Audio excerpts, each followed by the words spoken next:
आज श्री सुखदेव जी महाराज के द्वारा राजा परीक्षित को चतुश्लोकी भागवत की ज्ञान प्रदान करने से पूर्व यह चतुश्लोकी भागवत है क्या, कहते किसे हैं, इस भागवत की जो उत्पत्ति हुई कैसे, इसकी महानतम, इसकी महत्वता, बड़ा महत्वपूर्ण कथा है आज की। कि जब हम किसी भी कथा को सुनते हैं तो सर्वप्रथम उस कथा की महत्वता को जानना पड़ता है। हम कहते किसे हैं, चतुश्लोकी भागवत किसे कहा जाता है। तो श्री सुखदेव जी महाराज आज राजा परीक्षित को स्पष्ट बता रहे हैं कि हे राजन, भगवान में मन लगाने से पहले जिस भागवत को सुनाने मैं जा रहा हूं, पहले यह जान लो कि इस चतुश्लोकी भागवत कहते किसे हैं। अब इसकी कथा सुना रहे हैं श्री सुखदेव जी महाराज। और क्या कह रहे हैं कि चतुश्लोकी भागवत क्या है, तो यह सृष्टि की उत्पत्ति से कथा आरंभ होती है। जब सृष्टि की उत्पत्ति हुई थी उसी समय चतुश्लोकी भागवत आ चुकी थी। मानवों के आने से पहले ही भागवत की कथा, चतुश्लोकी भागवत का ज्ञान ब्रह्मा जी को प्रदान हो चुका था। इसे सुखदेव जी महाराज स्पष्ट कथाओं में बता रहे हैं। तो आइए जानते हैं कि चतुश्लोकी भागवत कहते किसे हैं। एक बार यह सृष्टि एकांत में केवल एक ब्रह्म रूपी नारायण, जिसे हम प्रकृति पुरुष कहते हैं, वह एकांत इस सृष्टि में थे। तब यह सृष्टि ही नहीं थी, बस वो अकेला ही थे। परंतु उनके हृदय में एक विचार आया कि सृष्टि की रचना की जाए, प्रकृति की रचना की जाए। तभी प्रकृति पुरुष, जिसे नारायण को हम कहते हैं ना, प्रकृति पुरुष, तो भगवान में प्रकृति और पुरुष, इन दो चीजों को अलग अलग हो गए। प्रकृति और पुरुष दोनों एक दूसरे से भिन्न हो गए और वहीं से प्रकृति का सृजन हुआ। और जैसे ही प्रकृति और पुरुष पृथक पृथक हुए, तो प्रकृति का दर्शन जब पुरुष ने किया तो पुरुष के दर्शन करते ही प्रकृति में हलचल हो गया।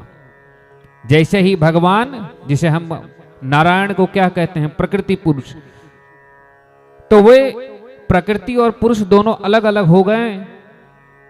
तो जैसे ही प्रकृति रूपी सृष्टि ने पहली बार नारायण के विशाल स्वरूप को देखी, जैसे ही नारायण ने यानी उस पुरुष ने इस प्रकृति को देखे, वैसे ही इस प्रकृति में क्षोभ उत्पन्न हो गया, अर्थात कंपन उत्पन्न होने लगा। क्षोभ का अर्थात कंपन। और उस क्षोभ, उस कंपन से इस सृष्टि में महातत्व की उत्पत्ति हुई। महातत्व अर्थात गुण। कौन कौन से गुण? तो रजो, तमो और सतो। रजोगुण, तमो और सतोगुण यह सृष्टि की आरंभ में ही उपस्थित थी। हम जिस रज, तम और सत की बात करते हैं कि हमें इससे बचना चाहिए या फिर हम इससे अपने आप को बचा सकते हैं, मैं हमेशा कहता हूं कि तमोगुण से मनुष्य चाहे या ना चाहे उसमें घिरा ही रहता है, क्योंकि तमोगुण से ही हमारी शरीर की रचना होती है। तो पृथ्वी के बनने से पहले इस प्रकृति की जब शुरुआत हुई थी, आरंभ हुई थी, तभी 3 गुण की उत्पत्ति हुई थी। किस किस गुण की? तो रजोगुण, तमोगुण और सतोगुण। अब देखिए कितना अच्छी बात है कि तमोगुण से पृथ्वी, जल, और वायु, आकाश, अग्नि की उत्पत्ति हुई। आदि पंचभूत जो बनते हैं यह तमोगुण से उत्पन्न हुए हैं। यह शरीर पंचभूतों से बनता है और वे पंचभूत तमोगुण से उत्पन्न हुए हैं। श्रीमद् भगवत महापुराण में सुखदेव जी महाराज बता रहे हैं कि जब सृष्टि की रचना हुई तो तमोगुण से ही पंचभूतों का निर्माण हुआ और इसी तमोगुण से पंच तन मात्राएं, शब्द, स्पर्श, रूप, रस व गंध की उत्पत्ति हुई। ये जो इंद्रियां हैं यह तमोगुण से उत्पत्ति हुई है। इसीलिए हमारा जो इंद्रियां हैं वह हमेशा तामसिक विचार की ओर भागती है, सुख की ओर भागती है, क्योंकि हमारा यह जो शरीर है पंचभूतों से निर्माण है, पंचभूत तमोगुण से बना है। हमारी पंच इंद्रियां तमोगुण से बनी हैं, इसीलिए हम तमोगुण की ओर मानव अधिक भागता है। हम सोचते हैं कि एक कलयुग के कारण हम अधिक तमोगुण स्वार्थ के परिपूर्णता के लिए भागते हैं। नहीं, हम तमोगुण से बने हैं इसलिए तमोगुण की ओर अधिक भागते हैं। यह पृथ्वी तमोगुण से बना हुआ है।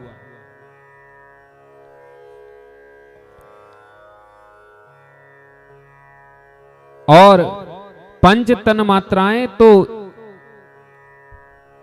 तमोगुण से हुई, लेकिन जो इंद्रियां हैं यह रजोगुण से, तथा इंद्रियों की जो प्रमुख देवी है वह सतोगुण से बनी।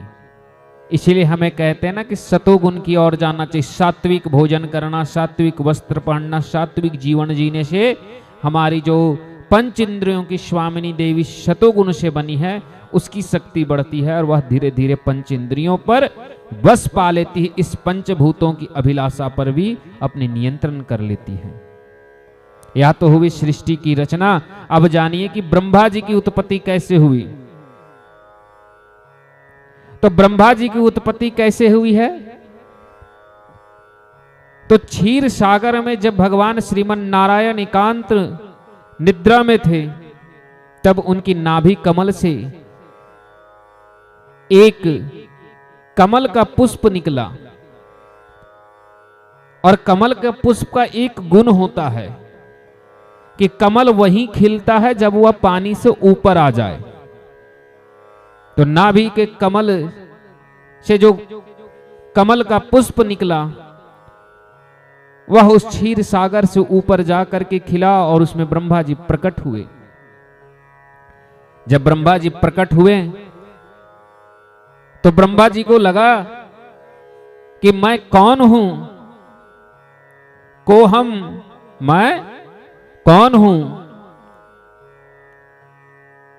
और इस प्रकार से ब्रह्मा जी, अगर आप एकांत में अचानक कहीं पे सोए रहें और कहीं एकांत जगह पर भी पहुंच जाएं तो आप कहते हैं कि मैं कहां पहुंच गया, लेकिन उन्हें यही नहीं पता था कि मैं कौन हूं। तो कह रहे हैं को हम, मैं कौन हूं।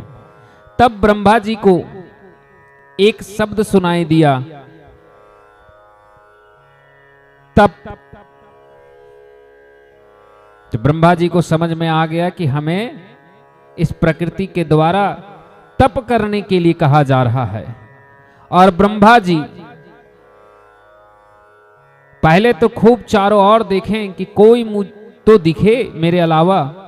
तो जब ब्रह्मा जी ने अपने मस्तिष्क को चार दिशाओं में घुमाए तो ब्रह्मा जी के चार मुख हो गए। इसी प्रकार से चतुर्मुखी ब्रह्मा बन गए। चार मुख के कारण क्या बन गए? चतुर्मुखी ब्रह्मा। कोई भी मनुष्य चारों ओर घूम कर देखना चाहता है, लेकिन ब्रह्मा जी बैठे थे, वह चारों ओर देखना चाहें तो उनकी चार मुख उत्पन्न हो गई, क्योंकि ब्रह्मा जी को अभी तक यह नहीं पता था कि उनके अंदर शक्ति क्या है। क्योंकि अभी अभी उन्हें यह नहीं पता है कि मैं कौन हूं, तो उनमें जो शक्तियां हैं उन्हें कैसे पता चले। तो ब्रह्मा जी के उनके मन की इच्छा से चार मुख प्रकट हो गए। और फिर वह जब तपस्या करने लगे तो तपस्या करते करते तो अचानक उनके हृदय में भगवान की वाणी प्रकट हुई। उसी भगवान की वाणी जो ब्रह्मा जी के हृदय में अपने आप प्रकट हुई, उसी वाणी को चतुश्लोकी भागवत कहते हैं। बोलिए भागवत भगवान की जय हो। तो वही चतुश्लोकी भागवत का बना, जिसे स्वयं प्रभु के कृपा पात्र बनने के कारण ब्रह्मा जी के हृदय में उत्पन्न हुए और 4 मुखों से श्लोकों को जान व्याख्या करने लगे, तो वो चतुश्लोकी भागवत का निर्माण हुआ। इस प्रकार से इस भागवत की महिमा है कि इसे सबसे पहले स्वयं भगवान ब्रह्मा जी के हृदय में श्रीमन नारायण की कृपा से उत्पन्न हुए थे। यह भागवत इतनी पावन है कि संसार में जब जीव जंतु किसी का निर्माण नहीं हुआ था, तब भगवत भक्ति का निर्माण, इस चतुश्लोकी भागवत का निर्माण ब्रह्मा जी के हृदय में हो चुकी थी।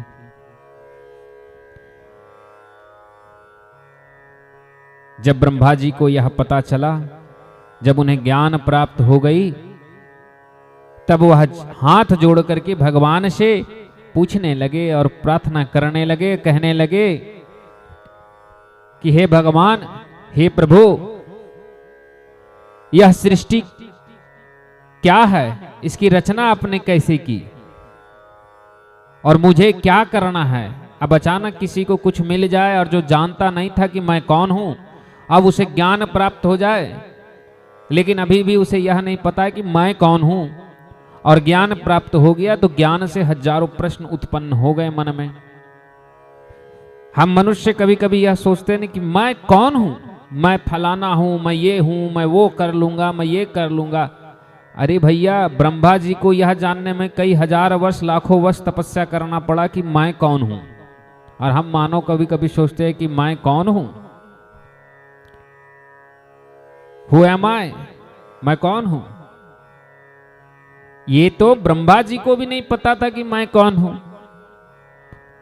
और आज भी ब्रह्मा जी से पूछा जाए कि मैं कौन हूं, तो वह संपूर्ण व्याख्या नहीं कर पाएंगे कि मैं कौन हूं। हम मानव हमेशा एक चीज सोचते हैं कि मैं हूं, मैं हूं, मैं हूं, लेकिन जो भक्त होते हैं वह पहला प्रश्न पूछते हैं, मैं कौन हूं। और जिसने मैं कौन हूं को ढूंढ लिया, उसी के मुख 4 होते हैं। जो मनुष्य 4 मुख का अर्थात है 4 वेद, 4 दिशा, 4 ज्ञान। तो ब्रह्मा जी को यह सब पता तब चला जब मैं कौन हूं को ढूंढने निकले। गौतम बुद्ध की कथा को पढ़ते हैं तो कहानियों में है ना कि गौतम बुद्ध सबसे पहले यह ढूंढने निकले थे कि मैं कौन हूं। जब वह मैं कौन ढूंढने निकले तो उनके मन से सब कुछ निकल गया। बस यही उनके मन में आ गया कि मैं कुछ नहीं हूं, संसार में सब कुछ है, एक माया और एक लीला है। ना मैं कुछ लेके आया हूं, ना मैं कुछ लेके जाऊंगा, ना मैं आने से पहले खुद को जानता था, ना मैं जाने के बाद खुद को जानूंगा। तो मैं कुछ हूं ही नहीं, यही जानना सर्वश्रेष्ठ ज्ञान है कि मैं कौन हूं से बेहतर है आप ये समझ करके तप कीजिए, ध्यान ज्ञान प्राप्त कीजिए कि मैं कोई नहीं हूं, अभी मुझे जानना है कि मैं हूं कौन। यही ब्रह्मा जी ने तप किए तो वो चतुर्मुखी हो गए। और इसी भागवत ज्ञान को अब सुखदेव जी महाराज धीरे धीरे एक एक करके श्री सुखदेव जी महाराज को सुनाना शुरू करते हैं। और फिर क्या कहते हैं, ब्रह्मा जी का जब प्रश्न आया कि आप कौन हैं, तो भगवान कहते हैं कि मैं प्रकृति पुरुष हूं, इस सृष्टि की रचना मैंने की। तो भगवान ब्रह्मा जी बड़ा सुंदर प्रश्न करते हैं, क्योंकि अब उनके मन में चतुश्लोकी भागवत का ज्ञान था कि प्रभु इस ज्ञान जो मेरे हृदय में, इसके अनुसार से इस संसार में कुछ नहीं था, आप अकेला थे, कुछ भी नहीं था। जब कुछ था ही नहीं, कुछ आधार नहीं था, कुछ स्रोत नहीं था, फिर सृष्टि की रचना की कैसे? जब कुछ था ही नहीं भैया तो बिल्डिंग बनी कैसे? देखिए नारायण जी बड़ा सुंदर उत्तर दे रहे हैं। प्रभु हमारे कह रहे हैं कि हे ब्रह्मा जी, कि संसार में मैं अकेला था, मेरे अलावा कोई नहीं था, और आज भी कोई नहीं है, मैं अकेला हूं। जितने प्रकृति इस संसार में है सब मैं हूं, यह सृष्टि भी मैं हूं और मैं भी मैं ही हूं। मैंने ही सृष्टि की रचना की और मैं खुद ही सृष्टि का स्वरूप हूं। मैं हर प्राणी में हूं और हर प्राणी मुझ में है। मैं ही प्राणी तत्व हूं और प्राणी तत्व ही ब्रह्म तत्व का आधार है। इसीलिए कहते हैं कि आत्मा परमात्मा है। हम जीवित जिस शक्ति के बिंदु पर जीवित हैं उसे ही आत्मा कहते हैं और वही परमात्मा का स्वरूप है। यही भगवान नारायण ब्रह्मा जी को कह रहे हैं कि ब्रह्मा जी इस सृष्टि में मैं ही हूं। अब इसका उदाहरण कैसे लीजिए, तो अगर किसी के पास पात्र ना हो जल पीने के लिए और वह नदी में चला जाए या तालाब में चला जाए तो वह पानी कैसे पिएगा? दोनों हाथ से पानी लेगा और मुंह में पिएगा। अर्थात पात्र भी मैं हूं, ये मेरे दोनों हाथ से मैं पानी पी रहा हूं तो पात्र तो मैं ही हूं, अर्थात बर्तन तो मेरे हाथ है, मैं ही हूं। उसी प्रकार से सृष्टि की रचना भी मैं ही हूं और सृष्टि को रचने वाला भी मैं हूं, जल पीने वाला भी मैं हूं और उसका बनने वाला पात्र भी मैं ही हूं। तब ब्रह्मा जी को ज्ञान हुआ और इसके बाद सुखदेव जी महाराज से राजा परीक्षित को अब चतुश्लोकी भागवत का ज्ञान प्राप्त होना शुरू हो गया। इसीलिए हमारे तुलसीदास जी महाराज कहते हैं हरि व्यापक सर्वत्र समाना, कि जो हरि हमारे हैं वह सर्वत्र समान रूप से व्याप्त हैं, बस उसे भक्त को ढूंढना पड़ता है। अब भक्त को ढूंढने पे कैसे मिलेगी? तो उसका एक ही मार्ग है, भक्ति।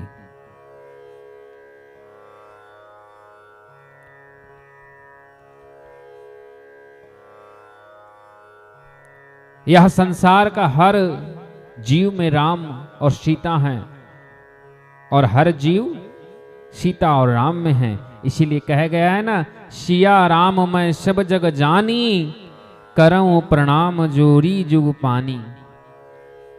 इस संसार के हर प्राणी में एक ही है, सिया राम। इस प्रकार से जब चतुश्लोकी भागवत का ज्ञान देते हैं ब्रह्मा जी को श्री हरि विष्णु जी, वही ज्ञान फिर शनकादि ऋषियों को प्राप्त होता है।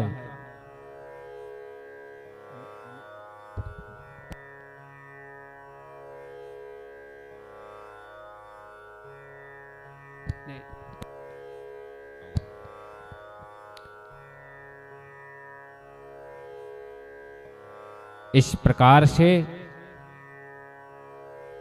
चतुश्लोकी भागवत का पूर्णतः ज्ञान प्राप्त हुआ।